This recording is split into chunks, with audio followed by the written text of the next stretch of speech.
మీరు కన్స్ట్రక్షన్స్ చేసిన వాటిల్లో చాలా అడ్వాన్స్డ్ టెక్నాలజీస్ వాడుతూ ఉంటారు, దానికి కారణం ఏంటి?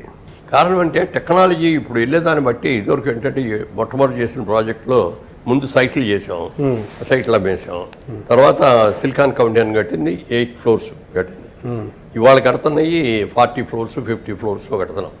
మరి అంత కన్స్ట్రక్షన్ వెళ్ళేటప్పుడు సాంకేతికంగా డెవలప్ అవ్వకపోతే ఎందుకంటే రేపు పొద్దున మాట్లాడకూడదు, ఏ చిన్న తప్పు జరిగినా ముందు మాట వస్తుంది మాకు. అందుకని మా స్ట్రక్చరల్ ఇంజనీర్లు కూడా అందరికీ ముందే చెప్పేశాను, ఏమంటే ఎక్కడ కక్కుర్తిపడి ఇక్కడ 2 రాడ్లు ఇస్తే సరిపోతే 4 రాడ్లు అక్కర్లేదని నేను చెప్పడం కానీ చేయడం కానీ చేయకండి. 4 చాలు అనుకున్న దగ్గర 6 వేయండి, ఎప్పుడు ఫ్యూచర్లో కూడా దీని గురించి రాసుకోండి అని చెప్పి అలా చేయించాం. తర్వాత మా బ్రదర్ మా బాబు వీళ్ళిద్దరు కూడా డిఫరెంట్ కంట్రీస్కి వెళ్ళి కొత్త మెటీరియల్ ఏది వస్తుంది, ఫ్లోరింగ్ మెటీరియల్ ఏమి వస్తుంది, లేకపోతే వాష్ బేసిన్స్ కానీ ఇట్లాంటివి కానీ ఏమి వస్తున్నాయి, ఇవన్నీ కూడా ఆలోచించి అవన్నీ అట్లా లేటెస్ట్ ఇవన్నీ కొనుక్కుని ఏ ప్రాజెక్ట్ చేసినా దీని మీద మనకి ఎంత మిగులుతుంది అనేది మనం చూడకుండా ఛాలెంజింగ్గా మనం చేయాలి. ఎవడో కూడా మనకి దరిదాపులు కూడా ఉండకూడదు మనం చేసినంత బాగా. అలా చేయాలి అనుకొని చేసాము తప్ప లాభం కోసంగా చేసినట్టు ఏం లేదు.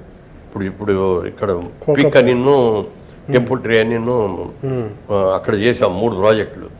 ఆ 3 ప్రాజెక్టులు మేము కట్టకుండా ఉంటాయి, అది కట్టానికి మొత్తం 7 ఏళ్ళు 8 ఏళ్ళు పట్టింది 3 ప్రాజెక్టులు. అది ఏమీ అమ్మకుండా ఆ ల్యాండ్గా ఉండి అమ్ముకుని పెడితే దాని మీద కంటే డబల్ ఎక్కువ లాభం వచ్చింది.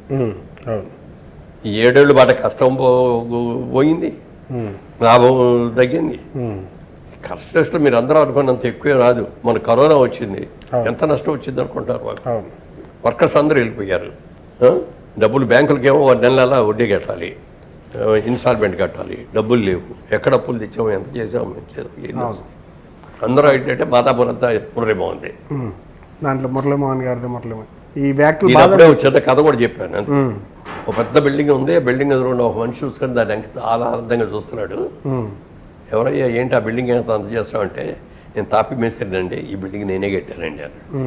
ఒకసారి చూస్తే గళతో చూసుకుందామని వచ్చారండి. లోపలికి వెళ్ళి చూడొచ్చు కదా అన్న. మమ్మల్ని లోపలికి ఎవరు రానిస్తారండి, ఎలా వెళ్ళవయ్యా అంటారు, సెక్యూరిటీ వాళ్ళు ఆపేస్తారు. కాబట్టి మా కళతో ఆనందంగా ఇది మేము కట్టిన బిల్డింగ్ అని చూస్తాం. అలా నేను కూడా ఈ ప్రాజెక్ట్ నేను చేసింది, ఈ ప్రాజెక్ట్ నేను చేసింది అని ఆనందపడతాను. వాళ్ళ రోజున ఈ అందరూ కూడా కొనుక్కున్న వాళ్ళందరూ కూడా బ్రహ్మాండంగా సంపాదించారు. అంటే ఫ్యూచర్ ఎట్లా ఉంటుంది అంటారు ఏపీలో? ఫ్యూచర్ ఏపీ ఇంకా బాగుంటుందండి రాబోయే రోజుల్లో హైదరాబాద్కి. ఎందుకంటే హైదరాబాద్లో ఉన్న అడ్వాంటేజెస్ ఏంటంటే టెంపరేచర్స్ సమతల టెంపరేచర్, ఎక్కువ చలి ఉండదు, ఎక్కువ రైన్ ఉండదు, వేడి కూడా ఉంటుంది కానీ చెమటలు పట్టవు. ఆంధ్రదేశంలో లాగా చెమటలు పట్టవు, షెల్టరీనెస్ ఉండదు. ట్రాఫిక్ జామ్స్ బెంగళూరులో లాగా ట్రాఫిక్ జామ్స్ ఉండవు. మనకి ఎందుకంటే చంద్రబాబు నాయుడు గారు ఉండగానే అవుటర్ రింగ్ రోడ్స్ అవన్నీ ప్లాన్ చేసి చేయడం, ఇంటర్నేషనల్ ఎయిర్పోర్ట్ చేసినా, లేకపోతే బిజినెస్ స్కూల్స్ తీసుకొచ్చినా, ఇవన్నీ సాఫ్ట్వేర్ కంపెనీలు మైక్రోసాఫ్ట్ దగ్గర నుంచి మైక్రోసాఫ్ట్ తీసుకురావడం గగనం ఆ రోజు. ఇండియా అంటే ఏముంది, ఇండియా ఎవరికే తెలియదు. ఏదైనా ఉంటే కొద్దిగా పూనాలో ఉంది, లేకపోతే కొంచెం బెంగళూరులో ఉంది ఐటీ. అందుకంటే హైదరాబాద్లో ఏం లేదు. ఈయనను ఇంకో ఆఫీసర్ని ఎంబడి పెట్టుకొని వెళ్ళి మైక్రోసాఫ్ట్ కంపెనీకి వెళ్ళాడు. కంపెనీకి వెళ్తే ఇంటర్వ్యూ లేదన్నారు. లేదంటే ఇట్లా నేను ఒక ఆంధ్రప్రదేశ్ చీఫ్ మినిస్టర్, ఇండియాలో ఒక స్టేట్, నేను వచ్చారు అంటే మా లోపలికి వెళ్ళి అడిగి వచ్చి రేపు 3 గంటలకు రండి అన్నాడు. నేను 2:30కే వెళ్ళి అక్కడ కూర్చున్నాడు. ఇక్కడ మళ్ళీ లేట్ అయితే అది పోదండి, 15 నిమిషాలే టైం అండి మీకు అని చెప్పారు. ఈయన చెప్పడం మొదలుపెట్టిన తర్వాత ఆ సెక్రటరీస్ వస్తే ఇది ఆపద్దు, మీరు డిస్టర్బ్ చేయకండి, నన్ను పంపించేసి 2 hours పైన జరిగింది.